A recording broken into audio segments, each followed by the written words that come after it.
Hello to the chicos and the chicas.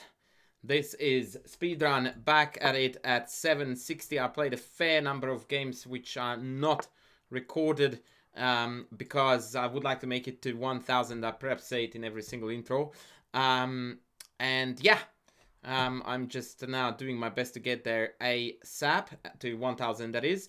And my opponent is playing the rubbish gambit. What is it called again? England. So let me tell you how you trade this. A lot of people, when they see a move like this, they tend to go like, "Whoa, that looks like weird. I don't want to take that."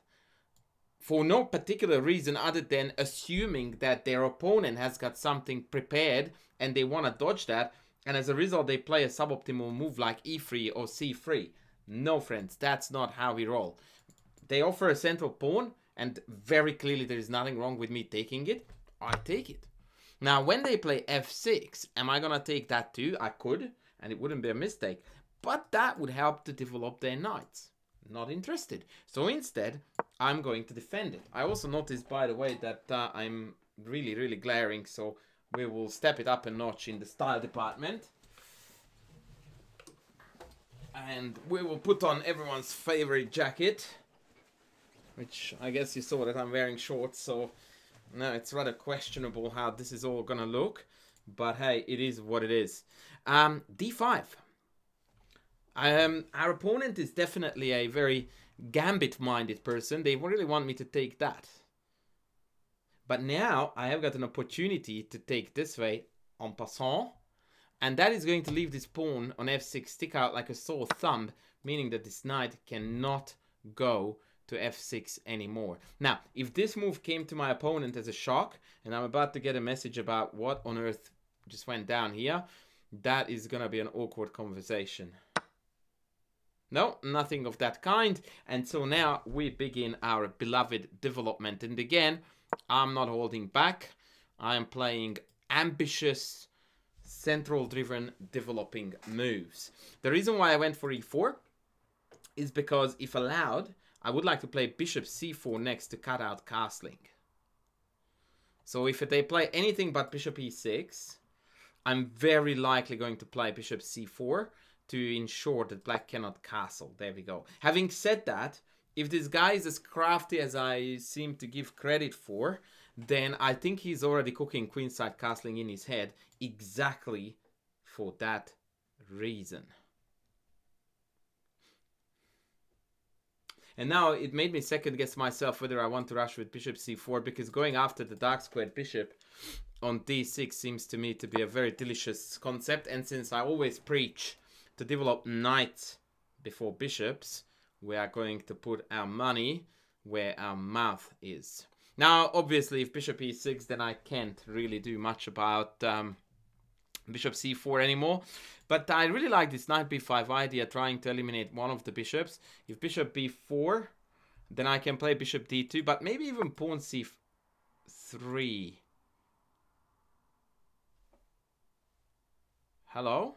Really? Wow.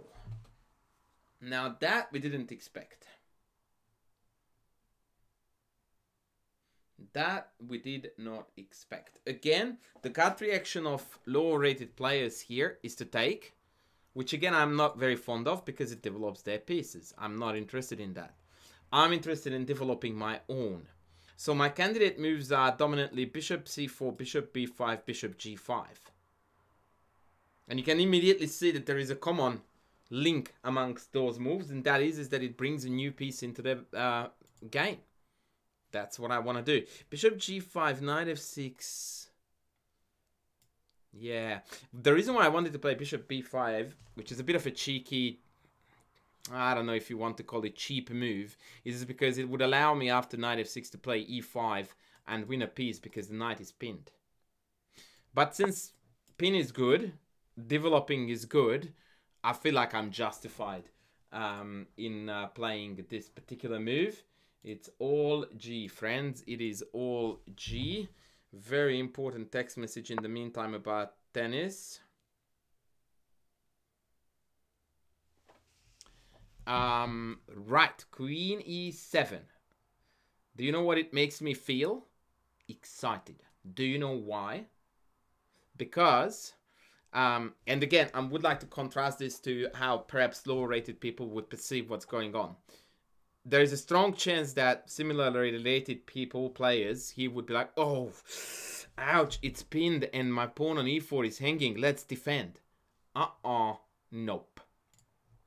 What you always need to remember when you see this pin story here, that it is a knife that almost always cuts both ways. So once I remove my king from this operation, it gets completely reversed. Yeah, but you lost e4. No, I did not. If they take e4, I take back. And now when the queen takes, then thank you very much. I bring the rook to the e file, and I managed to flip this whole entire story around onto them. And in fact, now they deeply regret that they have played queen e7, because now this has become a very serious issue, even if black does not take my knight.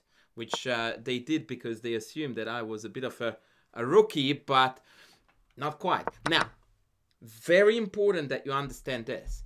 This was not a cheapo when I played knight e4 that, oh, I hope that they really take. I mean, obviously, I didn't mind the fact they did. But it was not a move that compromised my position for the sake of hoping for something good to happen. This is super strong. This is a centralized knight. And I can do on the back of it whatever I want. I can go rook e1 next and then move the knight and win the queen. It is a move that I would love to play any day of the week. It is just awesome that additionally it also had a little trick attached to it. But the trick was not the main driving force behind this operation. The main driving force was that it's a good move on its own right, and it helps me to get to my opponent.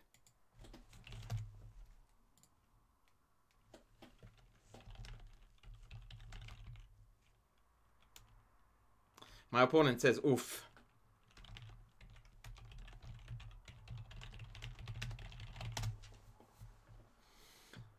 Yeah, so now after queen e4, rook e1, it is oof indeed. Although technically the game is not over yet. If they take the rook, I take back and then I mine a piece and a rook for the queen.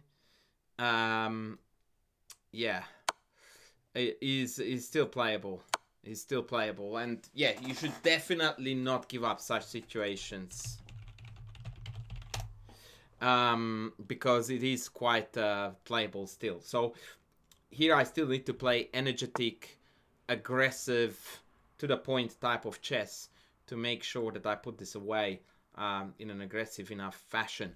My two candidate moves are bishop g5 or take, followed by bishop g5. Now the reason why I want to take this, reluctant though, is because if I don't, then after bishop g5 they will have castles, and then the knight becomes a defender of the e7 knight. It's no longer pinned. Whereas if I take and then bishop g5, then it's harder to get out of this mess. Although I think castles, bishop e7, rook e8, counterpin, it seems like it's still working.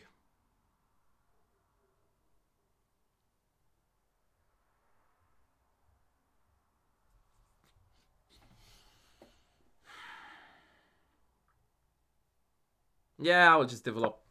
Let's not reinvent the wheel, I always tell my students. So now we are going to do just that, not reinvent the wheel, but proceed with regular, good, sound chess. Yeah, cut is good.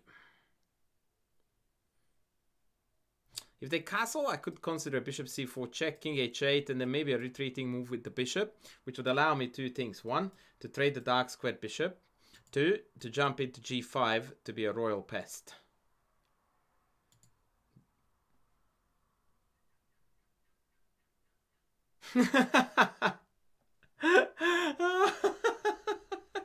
I think you guys want to see this. Oh boy. I think this guy deserves to be on YouTube. He says, I told him that I'm recording this for YouTube. He says, so, hi everyone. This is the example of a situation you don't want to end up in, since I have everything blocked. I guess what he means by blocked is tied down or pinned, which is a very good observation by him. Oh, oopsie, that was a misclick.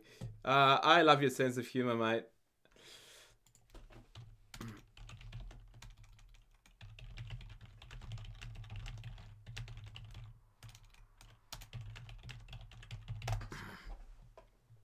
I told him that he will be dearly loved for his sense of humor. All right, so I'm thinking now I'm gonna take in queen e4.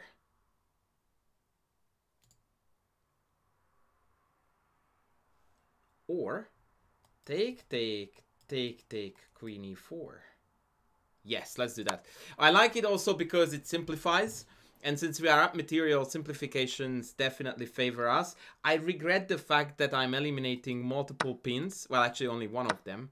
But since he was about to castle one way or another anyway, I don't feel like it was a major loss. Also, I gave up both of my bishops for knights, which again should feel a little bit meh.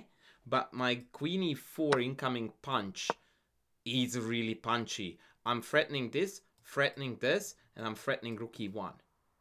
You don't want to mess with a queen like this. At this point, my strategy is to make you lose time by commenting, he says. Ah, this guy's a hero. Oh, boy.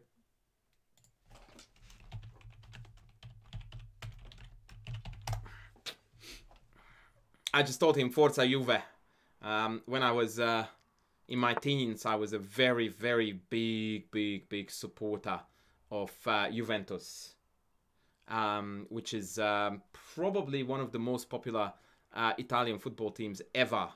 The only one that compares would be AC Milan. So now queen takes c6 just mops up. He's going to lose a rook because after king f7, the only move that defends the rook on a8, I have knight e5 check. And the king is forced back onto the back rank, which will allow me to mop up the board. So we are expecting resignation here.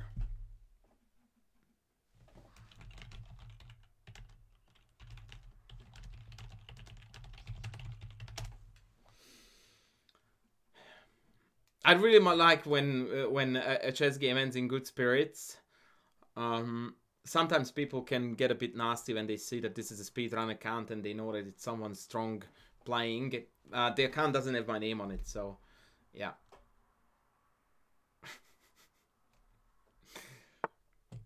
Oh. Okay. So this is another instructive moment. I'm very glad that we are here. Most people here, the lower you go on the rating ladder, the more it applies, would here immediately, no hesitation, check, take both rooks and be super happy with their life. Not gonna happen. And the reason for that is because I might have an even faster way to finish this game, which is to play knight e5. When you have a threat, it doesn't mean that executing the threat is the best you can do. The Lasker concept of keeping the threat on the board, because the execution is often inferior to leaving it on the board, is definitely applicable. Stop this mate, my friend. How will you do that? If you play bishop e8, this is now checkmate. If you play king c8, it is still checkmate. Now, bishop g4 is the only move that stops the mate, at least for the time being. At which point I can still do the exact same mop-up I was talking about. Oh, ish. They will have bishop c8. Yeah, I might actually take then g4 and come back once the rook moved, but they moved king c8, and now after takes, it is a checkmate, and we are going to call it quickly, have a game review. I'm expecting 91. Oh, nice eye. You found a tactic to grow your lead into a win. What did you just say? Oh, this dude is talking now? I didn't know that. Wow. Oh, let me show you. I scored 93.6. Oh. Sorry, I did not mean to do that. I was meaning to do this. Right. Cool. So very quickly, let's go through. But let's see. The England gambit immediately allows the queen and dark-squared bishop to develop. What is if white captures on e5, black may try to regain the pawn with knight c6 and queen e7. What? That's not a mistake, but it's not the best move either. Did you guys know that this thing is talking? All right. Great defense. This prepares... Great defense. Stop a good way to insulting protect me. your pawn. This prepares the bishop for development. That's an even trade. Oh man, this is a source of comedy. I'm already looking forward to Recaptures. this. Yeah, no joke. This lets your bishop step into the game. Yeah, I was the plan, boss. Thank you for approving. The knight develops or moves for the first time. You followed a great chess principle and developed a new piece. Bruv, I am the god of chess principles. It's tattooed on my forehead. Don't you dare to school me on this. This misses an opportunity to develop a bishop off its starting square. No, it doesn't. This misses an opportunity to develop a bishop off its starting square. This allows the opponent to develop a piece while also winning a tempo on a queen. Oh, he meant bishop g5, right. You found a way to pin the knight to the king. Is this AI? Is it just new to me, or you guys knew this as well? I mean, I'm gonna stop because, but I can't actually stop. Or maybe if I go back to analysis mode instead of review mode, then it will stop talking. So, ooh, double exclamarino, baby. So yeah, that was a very instructive moment there to turn something that looks like a trick that they pulled on us, to turn this into a trick where I go like, nah, you don't get to pull tricks on me because I'm better developed than you. Yeah, actually the double take was correct too. And 95 best. Booyah! So what was my best move after bishop g4? Oh, apparently take and then go after the other. I was actually gonna take this. And after rook b8 95, apparently they slither away at least for a while, but this is completely winning. Right on. Well, ladies and gents, we had a fun game. We had a really fun opponent. And apparently, Chess.com is now schooling me on my own games. Very interesting stuff. Stuff to look forward to. I think I will turn that into some kind of comedy. Oh man, this is exciting times. Anyway, thank you very much guys for watching. I think the next video I'm going to record, I will already be aiming to be north of 900 at least, so that we can accelerate that part of the speedrun that apparently is not as exciting. But once again, I always try to do my utmost to make it very instructive. On that note, I'm going to leave now guys. Thank you very much for watching. Please don't forget to smash the like button, leave a comment down below, super thank me if you can, and I will see you in the next video soon. Thank you.